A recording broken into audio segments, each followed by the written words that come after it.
And good morning, friends. Thanks so much for waking up with us. I'm Kyle Averman. Happy Tuesday, everyone. I'm Allison Ross. Today is a big day. So if people are heading out to those ballot box locations, Matt, Jordan, are they going to want to crank up the heat this morning? I finally saw frost in my car for the first time. I was not thrilled about it. Yeah, it's cold, and it's going to be cold really throughout the next few mornings. Now, we do warm up in the afternoon, so just giving you an idea of the Rogue Valley. The Rogue Valley seeing similar conditions to just about everyone. No one's really unique today, so that means a fairly stable weather pattern throughout our area. But looking at the Rogue Valley specifically, cloudy and cold this morning. We're starting out in the low 30s. We will this morning warm up into the low 40s, I would say. By about noon, you're looking at the mid 50s. Some areas getting closer to 60 degrees. And we do see plenty of sunshine, so it might not feel as cold as it really is. But it will tonight. It's going to be real cold. But by about 8 p.m. when the polls close and the ballot boxes are sealed, mostly clear, and we could start to see some fog after midnight as we drop into the mid 40s, even into the low 30s by early tomorrow morning. Checking out Grants Pass, you can see sun's up and it's showing a little bit of cloud cover, a lot of bit of cloud cover early this morning, and they're low clouds, so fog, low clouds, and well, just about everything in between a possibility. So be aware of that. Visibility could be a concern as you're driving around early this morning.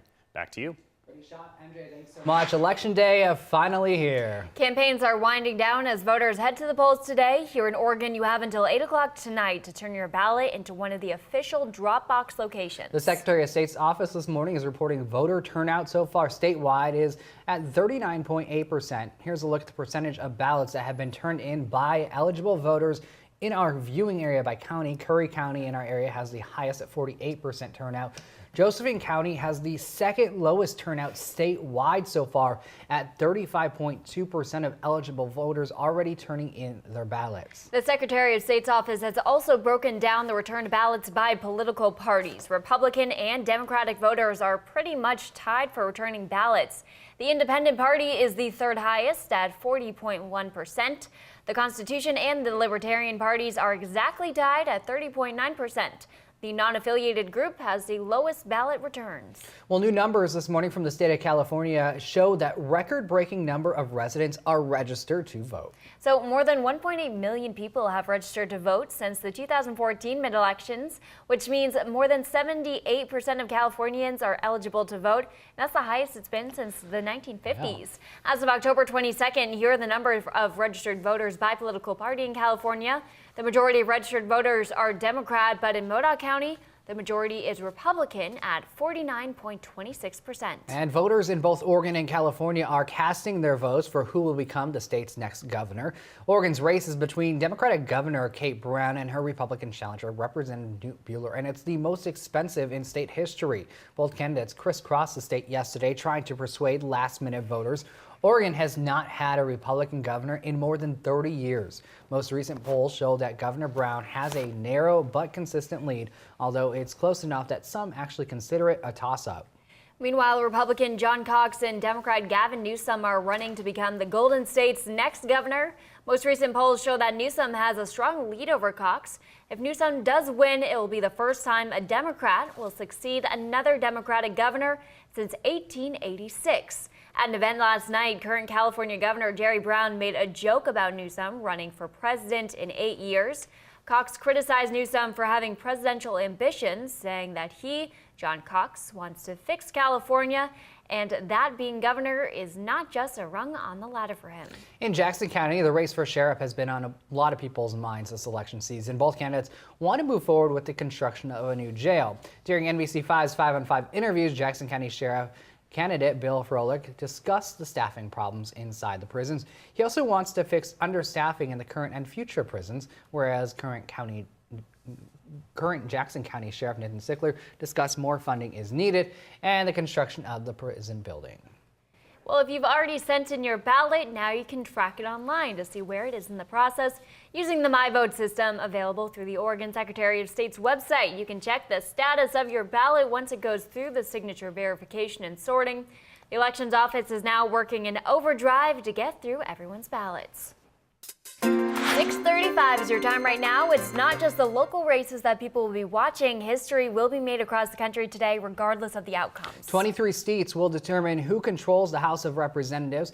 Polls favor Democrats, and record early voting made those polls unpredictable. President Trump made a final campaign stop in Missouri yesterday, hoping to attract last-minute support for Republicans. The federal government says Russia is still trying to influence your vote. A tip from authorities led Facebook to announce late last night they are shutting down at least 100 accounts. And just as a reminder, NBC5 News is your place for continuing election coverage and results. Our team will be spread out through the area all day and bring you the very latest on the results tonight. And of course, for continuous coverage and updates, follow us on Facebook, Twitter, and Instagram. Well, new this morning, the man charged with mailing bombs through the U.S. Postal Service to critics of President Trump will be in court in New York City today. This will be a procedural first appearance for Cesar Sayoc, but it's possible we'll get some new details when Sayoc appears before the federal judge in downtown Manhattan. Authorities arrested Sayoc more than a week ago in Florida after tracing his fingerprint from one of those packages. Jackson County Sheriff's deputies have made an arrest in connection with a robbery in October. That's when police say a man threatened employees at Thunderbird Estates with a cattle prod before taking off with some cash. Sunday, deputies arrested Ricardo Bertrez Escobar after a brief standoff at a mobile home in White City. He is being held without bail. Medford Fire and Rescue says it determined last Friday's apartment fire started in the unit of Tanya Johnson. Johnson was the woman who was hit by a car just hours before the fire started. She has been in the ICU ever since. Fire officials do tell NBC5 News they're hoping she recovers in the next few days so they can discuss what they found in her apartment. Pacific Power's smart meter opt-out fee will be the topic of discussion in Salem today. The Oregon Public Utility Commission will be revisiting the power company's $36 a monthly opt-out fee. That fee has gained a lot of attention and criticism with concerns for those new smart meters. They're still asking for feedback, and they'll take them through emails. You can email the email address on your screen right now before 9:30 this morning if you want your voice heard. Your time right now is 6:37. Let's check in with meteorologist Matt Gordon with a look at the current conditions outside. How's it going, Matt?